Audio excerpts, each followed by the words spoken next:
this lecture is a kind of both summarizing lecture and also at the same time a first step into further investigations, because as you will see, there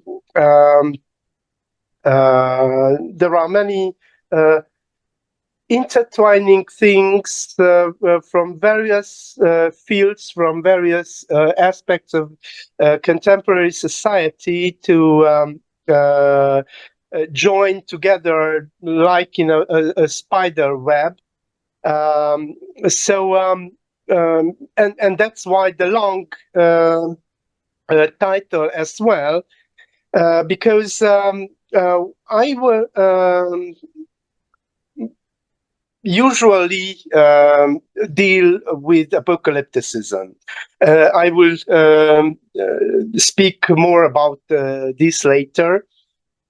And also in the past few years, I started to deal with conspiracy theories. And what I observed that there are many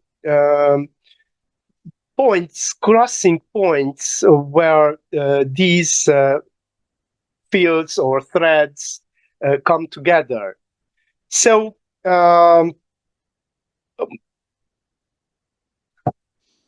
I tried to cover up all my previous researches, studies, investigations in various fields, actually most of them in social media. So, and why Manichaeism? In Manichaeism, I will try to go to the first slide. In Manichaeism is a kind of ancient religion which disappeared from the great world, from the circle of great world religions. It has dwindled away centuries ago, and still its legacy of a word determined by the universal war between good and evil, the forces of light on the one hand and the forces of darkness on the other hand, remains with us in various mythic paradigms. You can name it in Gnostic political ideologies, as Voegelin named it, or social millennialisms, as Norman Cohn has named the phenomenon, or in various conspiratorial worldviews, and other different phenomena of the general cultic milieu, as Colin Campbell termed, labeled this very, very entangled phenomenon. So this is the background which you can see here. I brought an interesting digital painting for illustration. What is behind all this phenomenon, this recreation of Hieronymus Bosch's Garden of Earthly Delights, which looks very apocalyptically in its chaotic frame. So I dealt with apocalyptic studies, with new religious movements, with conspiracy theory studies, with New Age spirituality and occultism research, and also contemporary mythology. And what I observed that all of these have a certain aspects which we can call a Manichaeistic, dualistic worldview. So let me turn to the next slide. So my thesis, in short, is that apocalyptic mentality, conspiracy mindedness, and New Age spirituality, as I expressed earlier, show striking similarities. On the one hand, we can speak about eschatological end-time catastrophism, which is expressed in all times apocalypticism, from the classical apocalyptic to what Lorenzo Di Tommaso, a Canadian scholar, terms as super flat apocalypse. And of course, we can say that these mentalities stay in sharp contrast with modern conspiratorial thinking, and generally with New Age occultism. But as we can see, we will see later on, these ideas are very much confluent, even against their sharp contrasts. So after, because these are expressions of the re-enchantment of the world, they are new types of religiosity, a kind of dispersed religiosity, because it's not a certain religion which can be named, but rather a kind of religious milieu or pseudo-religious milieu of the contemporary world, and also a spiritual milieu. So, and all these mentalities end up in building complete alternative universes, just like the science fiction or fantasy genres of literature or of film industry. But in this kind of world creation of so-called mythopoetic or mythopoeic word creation, they form alternative models of reality itself, of perceiving, interpreting reality. And we can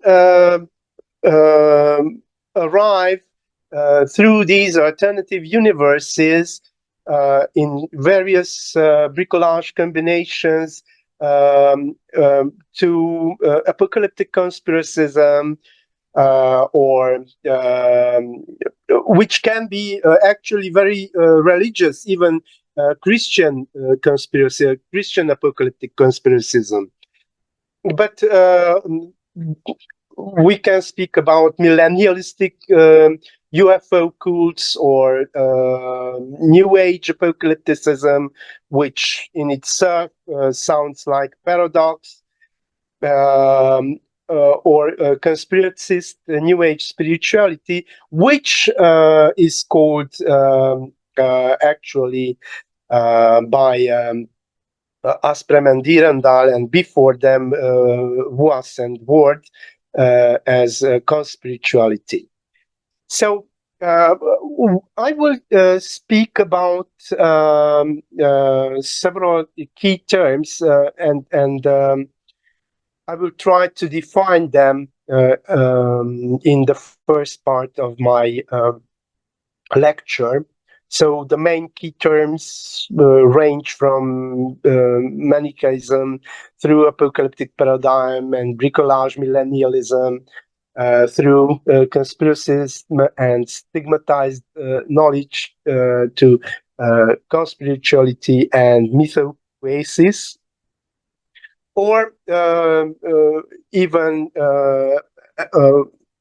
I will try to share some light on phenomena which stand behind these aspects as fear, distrust, resentment, or even hope. So the first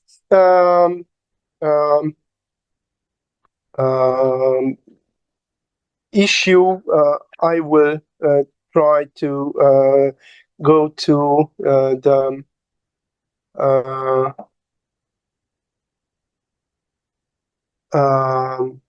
Manichaeism, which I can see that I when I opened the second time my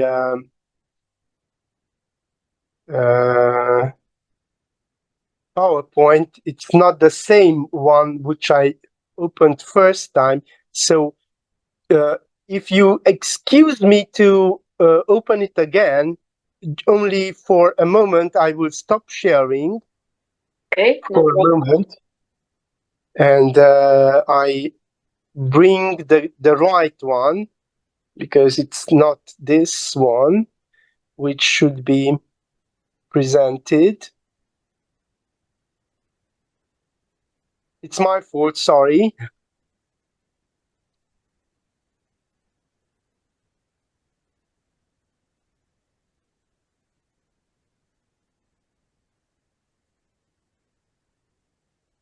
This is the one, the right one.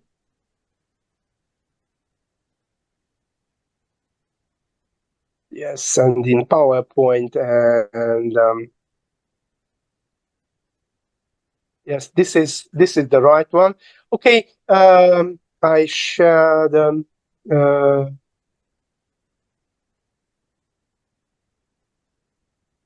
share screen. This is the one, and share, and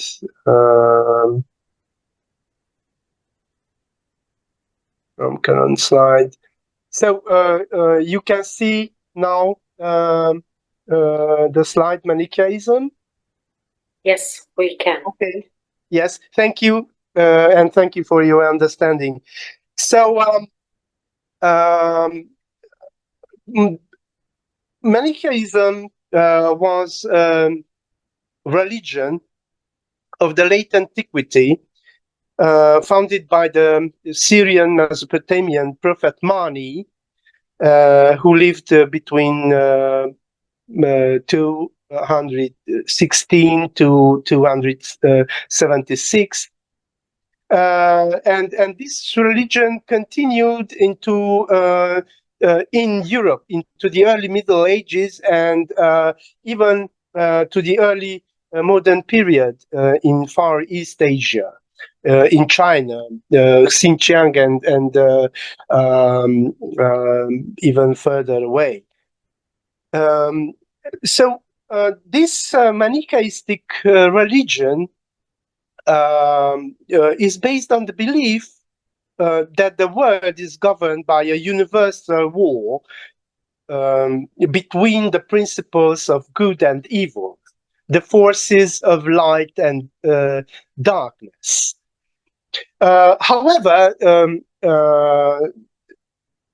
this religion was seen as a dangerous heresy or superstition by the competing major religions, from starting with the Zoroastrianism, because it appeared in the territory of Zoroastrianism in Syria and Persia, but also by Christianity, later on by Islam, or further away in China, and Central Asia by Buddhism and Confucianism.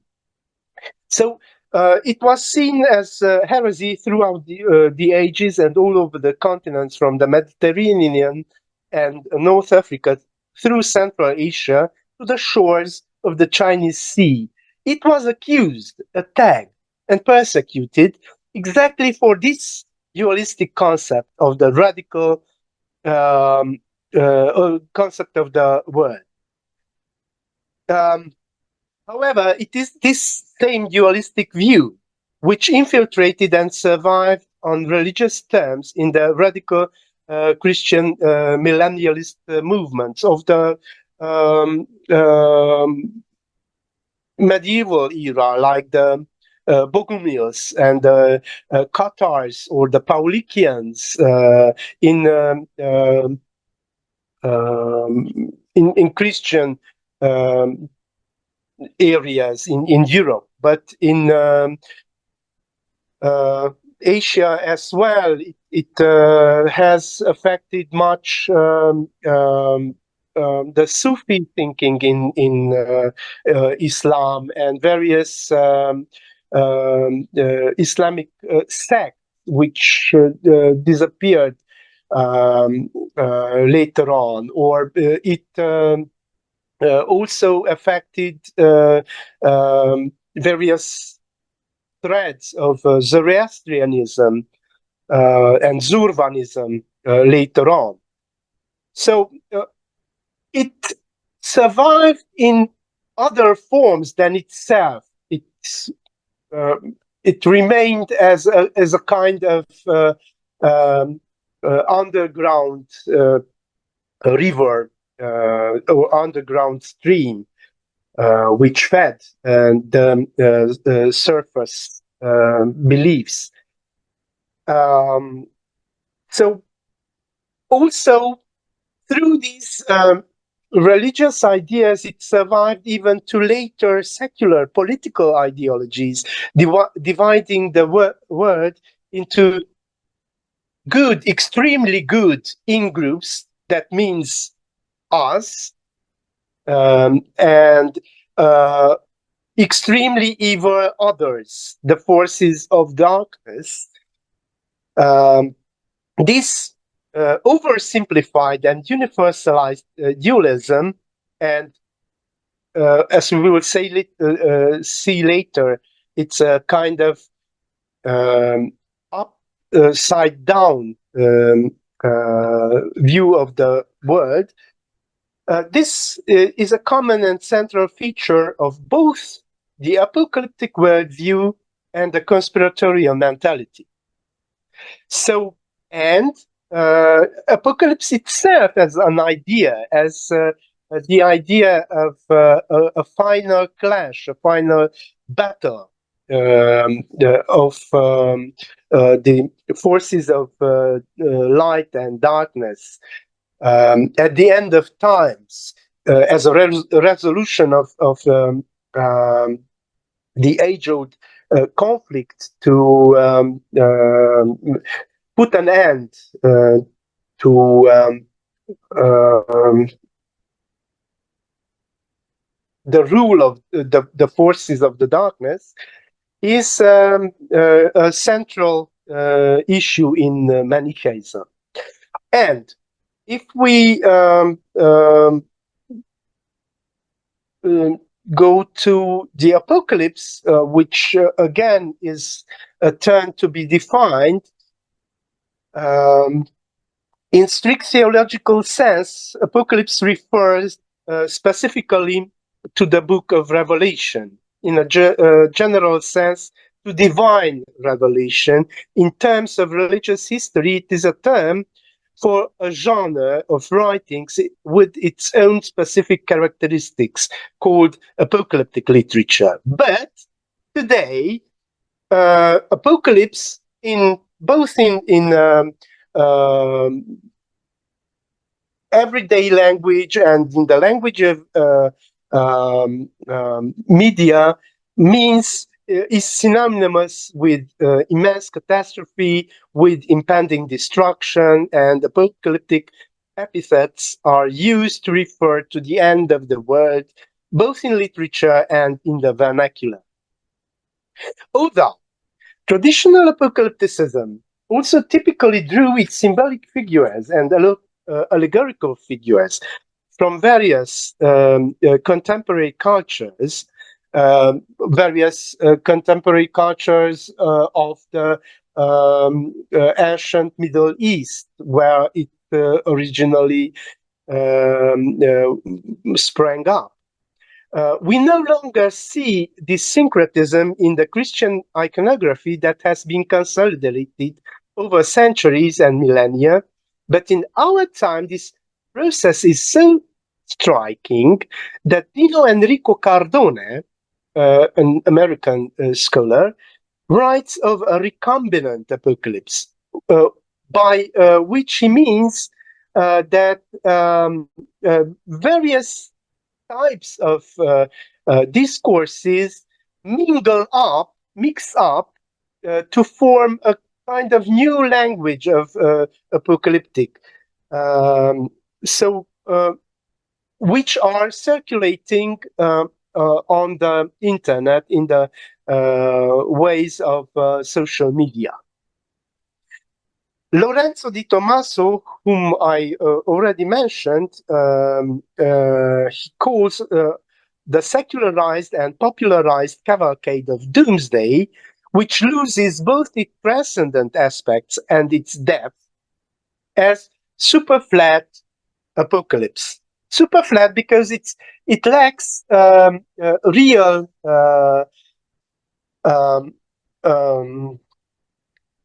reference to the transcendental world, and also its depth in meaning in this secularized world. So I brought a very interesting illustration. At first view, if you look at it, it looks like the classical apocalyptic paintings, which we know from the end of the classical antiquity through the Middle Ages and through the Renaissance and Baroque. But if you look closer to it, you can see that there is nothing transcendental in it. Humanity itself is sacrificed. Humanity itself is falling victim, is doomed to eternal perdition. And there is no salvation in whatever in this picture.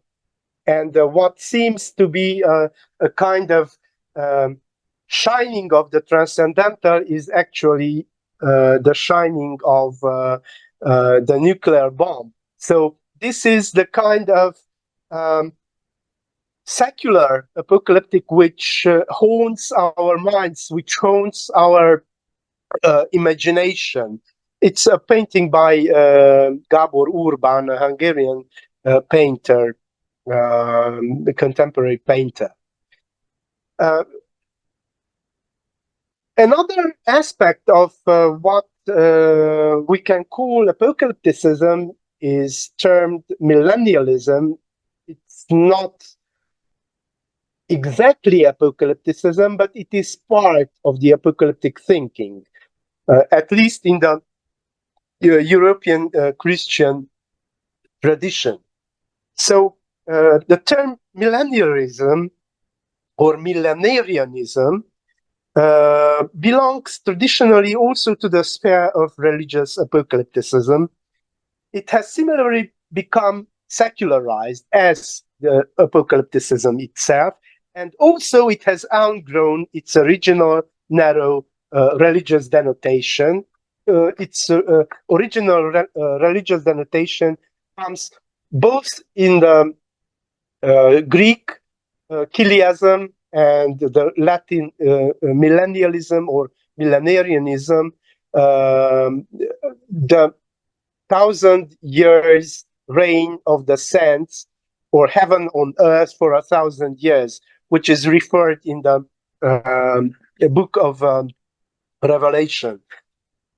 Today, however, it is used to describe a wide variety of political, ideological, or even scientific narratives, projecting utopian or sometimes dystopian visions of the future.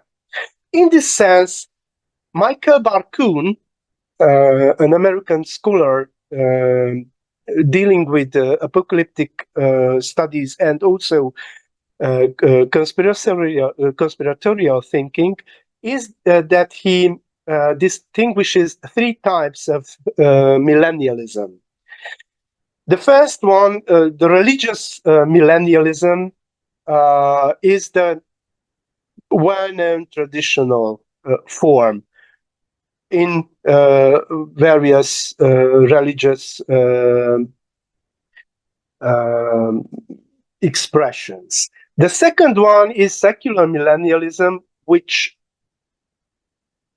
is specific to political and nationalistic ideologies, like I can name the national socialism of the 30s and 40s in Germany, or even the idea of proletariat utopia in the 30s and 40s of 20s, 30s and 40s, even 50s in the Soviet Union and Eastern Europe. However, in Barkun's terms, the third type is improvisational millennialism, by which he means a kind of syncretical bricolage form, which is most typical of today's social media, consisting of relentless and seemingly indiscriminate borrowings. So it takes its motives and figures and forms and arguments from wherever it is handful. So, given that the apocalyptic worldview and millenarian visions of the future are historically intertwined, and the former often implies the latter, I will accordingly use the term apocalyptic paradigm to describe the thinking that expresses such myths. Again, I brought some examples, visual examples from traditional millennialism, the religious millennialism, a painting by Edward Hicks, The Peaceable Kingdom, which expresses what is expressed in the views of the biblical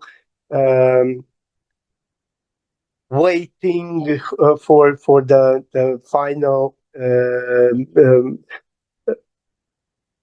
1,000 reigns of the saints. It's a kind of earthly paradise, but also it appears in politics or in science fiction, the prologue and the promise. It's the second picture is from a TV serial, a science fiction TV serial, which presents a bright new future. But also, I brought my first examples were contemporary bricolage or recombinant improvisational millennialistic models appear. We can see a kind of eco-apocalypticism on the first, the upper issue, or post-apocalyptic and post-humanism on the left picture, or alien apocalypse on the right picture in the bottom. Or, as I mentioned, super flat apocalypse by Lorenzo Di Tommaso. On the other hand, I turn now to the next term, conspiracism. I call conspiracism because it's not really discussing conspiracy theories. Conspiracy theories are one expression of conspiracism or conspiracist mentality. It is a similar paradigm because, in essence, the worldview of what represents conspiracy is it's not deriving, it's not about conspiracy theories which can be true or false. It's not the truth or falsity of these theories, but from their worldview like nature, and therefore, or framing, if you like. And therefore, a more correct approach is to speak about a conspiracy mentality, as Serge Moscovich called it in 1987, which organizes all phenomena in society according to a specific pattern and scenario into meaningful, interpretable mythical structures. In Marker Barkun's formulation, conspiracy theories are posited as stigmatized knowledge, forms of knowledge whose validity and credibility are justified precisely by their stigmatization and rejection. Barkun divides this various types of stigmatized knowledge standing behind the conspiratorial thinking as forgotten knowledge, obsolete knowledge, ignored knowledge, rejected knowledge, and oppressed knowledge. But actually, the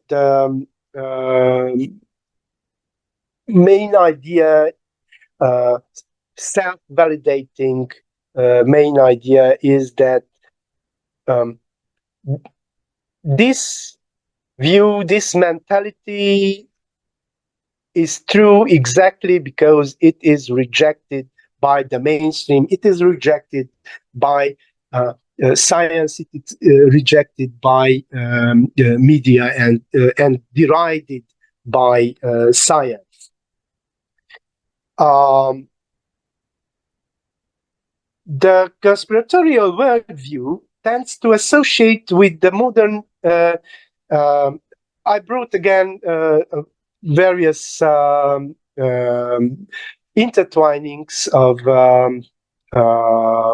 apocalyptic thinking and conspiratorial thinking. I will return to this later on. But in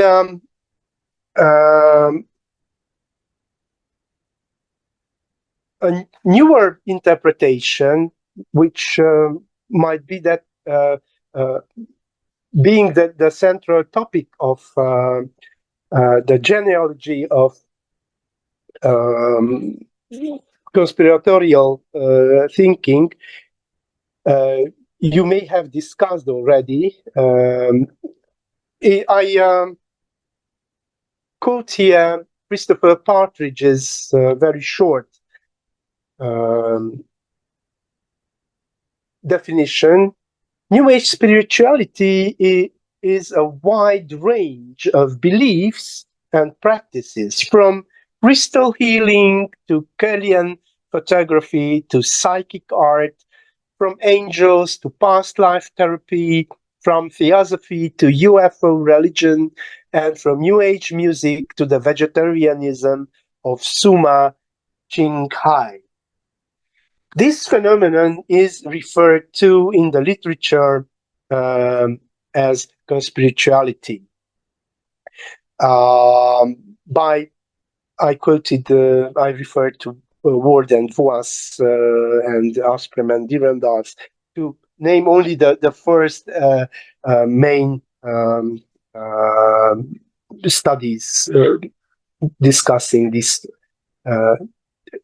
topic. So both apocalyptic and conspiritualistic worldviews are prolific creative forces of our time. Yes, I forgot to leap forward in conspirituality, and before turning to the conferences, I would like to present you a very interesting example of what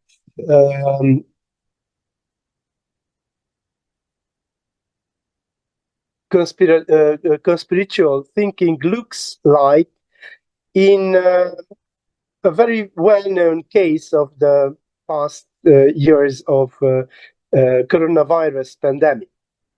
So on the top, there are the claims in this illustration is taken from social media, from a kind of conspiritual website.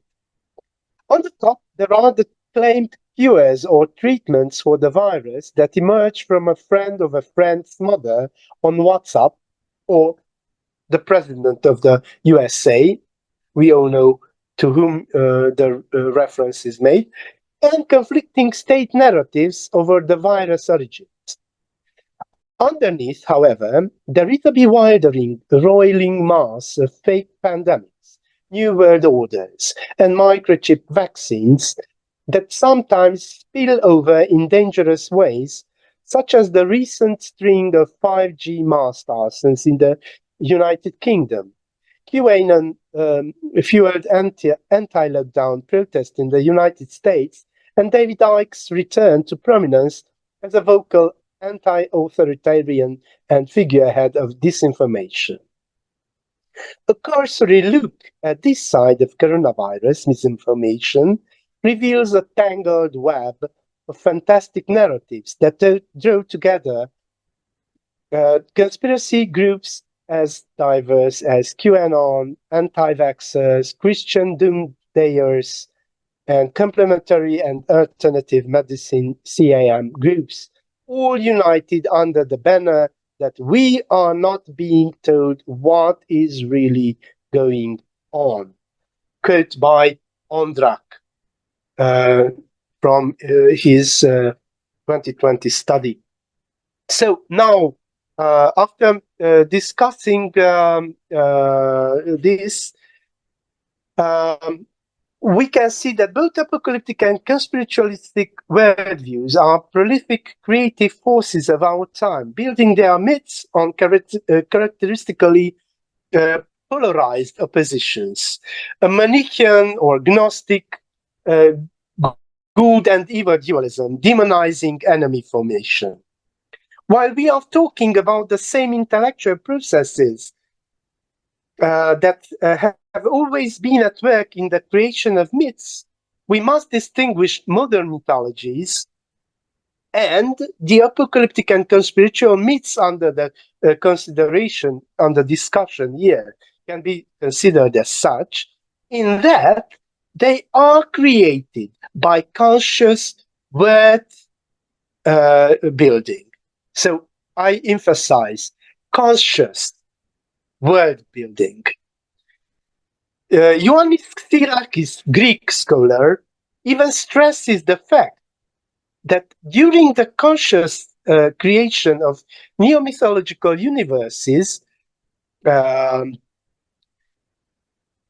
the magical and supernatural elements, beings, and situations undergo scientification. It's very important, this scientification. What does this scientification mean? It is a process through which a kind of irrational looking arguments are based upon or presented in form of scientific language, of scientific arguments. So it is this scientification that assures the seriousness that is the non-fictional, the real, the so-called real character of modeling the world. In the fiction, in the field of fiction or of literature, J.R.R. Tolkien called the creation of a complete universe a mythical world by the imagination of the writer, Mythopoeia. Or Joseph Campbell, on the other hand, refers to the self-fulfilling fiction of communication of contemporary authors as creative mythology in a similar spirit, but extended to the whole intellectual mode of creation. It is this kind of word creation, mythological word creation, or mythopoeic, mythopoetic universe, which works under the presently discussed phenomena. So it is worth examining the nature and the basic elements of the two mythopoetic words in parallel. So we can find both parallels and differences between the two structures. On the one hand, on the left, we take apocalypticism and millennialism. On the other hand, on the right, we talk about spiritualism, that is, conspiracism and New Age spiritualism together.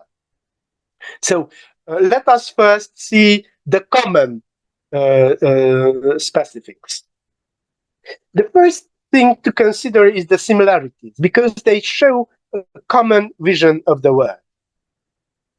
Both the apocalyptic and the conspiratorial myths, which are fed by and promote conspiracy theories, are based on an extremely dualistic worldview, Manichaeistic worldview.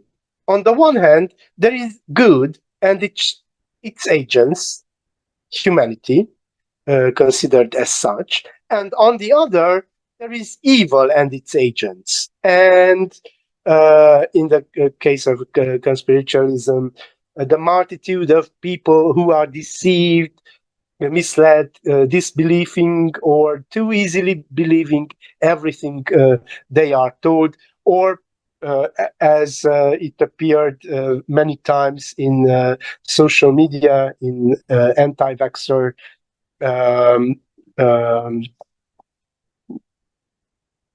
posts, the sheeple people. So, however, this dualistic worldview implies in many cases an inverted cosmology. What does inverted cosmology usually in mythic structures, in the mythic form, this world is the cosmos, is the ordered, normal world which gives us our environment, we can live in it, and it stands against cosmos, the chaos. In the case of Manichaeistic thinking, in the Manichaeistic mythology, which is interestingly present also in the apocalyptic thinking, and later on in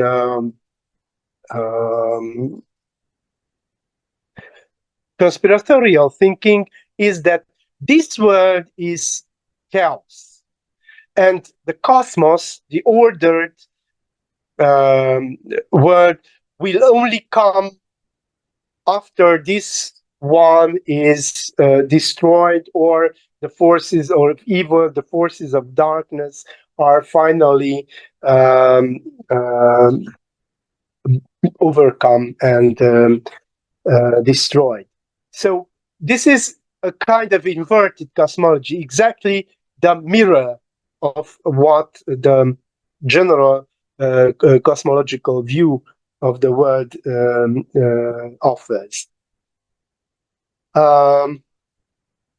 So, however, this dualistic worldview implies in many cases an inverted cosmology where, unlike the commonly known dual model of a corrupt, ruined, disordered world in opposition to a good, orderly creation, we see an upside-down cosmos-chaos opposition. The originally good present world is corrupt or under the dominion of evil, but at some point in the near future, it is very important that this event will happen in the near future. With the eventual defeat and destruction of evil, it will become a good world again. And since the current state of the world is wrong, or the forces that rule it are wicked, understandably, the myths of apocalyptic mentality and conspiracy mentality share the same resentment to the existing reality. Consequently, the mythology of both worldviews is fed by a sense of crisis, persecution, a sense of persecution, a sense of oppression, a kind of paranoid mentality. The present generation, humanity, is living in the end times. The dark forces are at their peak of deviousness and domination, but the hour will soon come when everything will be reversed, either by divine intervention or by the universal awakening of ignorant people, or simply, as in New Age spirituality, by the cosmic turnaround when the cosmic year will turn into the era of Aquarius, which is a new dawn for humanity. For all these reasons, their message, and this message is communicated in a disclosure. It's very important that both apocalypticism and conspiritualism has this common feature of disclosure. So their message is equally subversive. They speak against the established order, the established power, the establishment itself, the accepted thinking and beliefs, against the unbelievers and disbelievers, but also this subversiveness is aimed to persuade and to stir them up. The key to this is the authority of unquestionable knowledge. The defining common feature is the conviction of the knowledge of the hidden, but only single authentic truth, and the revelation-like disclosure, unveiling, which is the original Greek word for apocalypsis, the proclamation of this truth. In the case of apocalyptic myths, revelation is only understood by the initiated, while the unveiling of conspiracies is a wake-up call for all, for everybody. This commonality, which also conceals differences, brings us to the varieties of these and parallels of these two thinkings.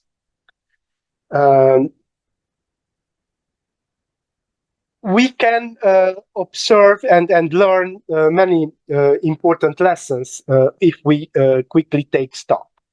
While the apocalyptic myths, at least the more traditional religious versions, are characterized by transcendence, by the dominant central role of a divine higher power, let's say God, or possibly an impersonal, metaphysical, higher universal reality. In conspiracy mythology, however, on the other hand, this is absent or only vaguely perceived in the background. The world of conspiracy mentality is immanent, profane. There are, of course, exceptions. The myths of the conspiratorial worldview and conspiracy theories born in a distinctly religious context, like many present-day Marian apocalypses. One of my students, former students today, is dealing with the seal of the one God and various prayer groups on the social media by based on prophecies by so-called Mary of the truth. Sorry, Maria, Yes? Divine Mercy, and thanks for Yes, the Mary mention. of the Divine Mercy. Thank you very much. I tried to translate from Hungarian. Yes, thank you. Thank you very much. It's very important. And in this case, conspiratorial thinking and apocalyptic thinking merge together. Accordingly, the nature of the evil is different in the two mythologies. The evil of the apocalypses is a supernatural evil, superhuman evil, a demonic figure, the archetype of Satan. Whereas in conspiracy theories, the dark occult forces are human, though just as inaccessible because of their hiddenness or their immunity from the powers of the occult. Of course, we can see extreme examples where the demonization of such human persons, as we could see from the illustrations in the previous slides, appears as something very, very demonic and very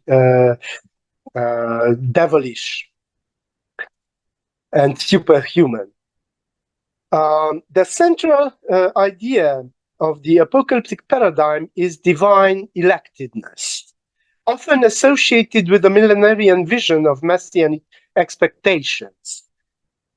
While, on the other hand, conspiracy mentality's sense of election is more of a consolation of vigilantism. It's a kind of heightened attention, and of course, down skepsis, awakening of or spiritual alertness, which, in the absence of a central redemptive messianic figure, confers on mythmakers and believers the awakening redemptive sense of mission. So a kind of missionarism, if we can say so, against the messianism of apocalypticism. And I brought some mergers or confluences where we can see all we discussed in this lecture merge into very complex and very blurred world visions, which is at the same time apocalyptic, conspiratorial, and spiritual. So these are in conclusion, rather than jumping to premature conclusions, I would like to draw attention to some additional phenomena that encourage further investigation and deepening of the research I have started. Both the apocalyptic paradigm and the paradigm of conspiracy mentality and its more complex conspiritual variety create entire mythopoetic or mythopoeic universes. This very modern myth-making, responding to the crisis of modernity, is characterized by the convergence of ideas and thoughts, improvisational syncretism, the bricolage of most diverse, even contradictory motives, and actualizing, always interpreting and reinterpreting them, to such an extent that it is not uncommon to see the fusion of myths or entire mythologies of the two paradigms. Such was the case with the apocalypse expected in 2012, or the universe of the Matrix films and the fandom formed around it, or even the rich and varied myth-making around the corona pandemic. And we can see it in our everyday tabloid media, where apocalypse culture and conspiracy culture merge with extraterrestrial prehistory and the angelic spirituality of New Age. And thank you for your attention. Thank you very much, László. I must say that,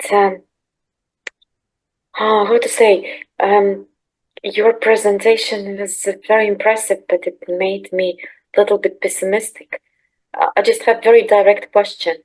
Is conspiracy mentality is the new world order and the modern day ideology? I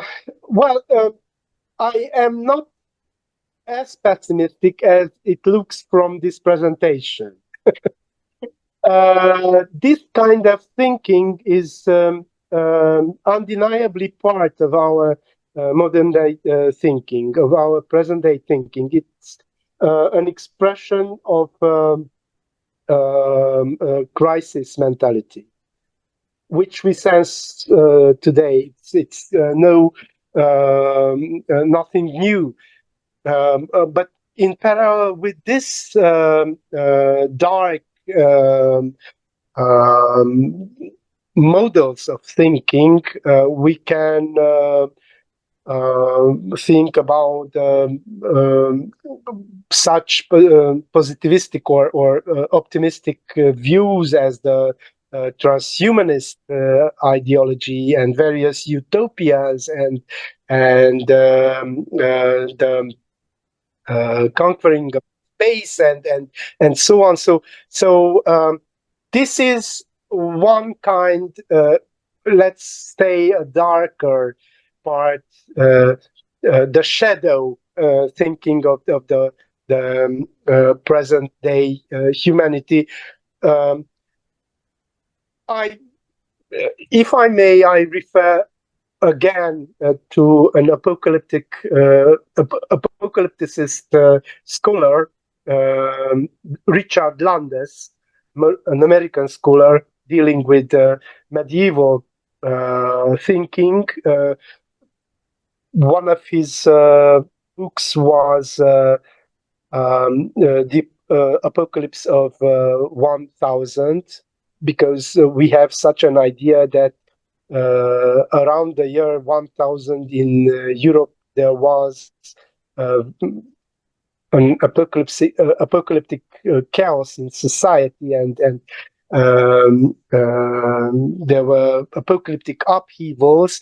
But Landes and many other thinkers, scholars, historians said that it was only one part of the zeitgeist of those times. And Landes even calls apocalyptic thinkers of those times, the 9th century, 10th century, 11th century, as roosters and owls. He calls roosters those who create panic, those who have a paranoid or panicking mood and rhetoric, and the owls are more rational and more discerned, saying that the world is not ending. Everybody must think that these visions expressed in the book of Revelation are figurative, symbolic, and these in medieval times, in the high Middle Ages. So actually, the same situation we can conceive here. There are alarmist, panicking thinkers, and of course, in economical crisis and climatic crisis and migration crisis and the crisis of the pandemic years led to such alarmist discourses, both in apocalyptic and in conspiratorial thinking. But also we can identify today our own roosters and owls, as in the medieval times. And I have dealt with apocalyptic memes in social media in one of my last studies, and I also added a third type beside the roosters and the owls, the so-called jay. You know, the jay bird, which mocks other birds and derides them. So there are jays, there are mocking birds who mock this entire problematic of what's so much fuss about these events. So they are making fun of everybody who deals with these ideas. So it's not so dark. Thank you very much. And now I'll give the floor to others to ask questions. So welcome. Or make comments. It depends up to want.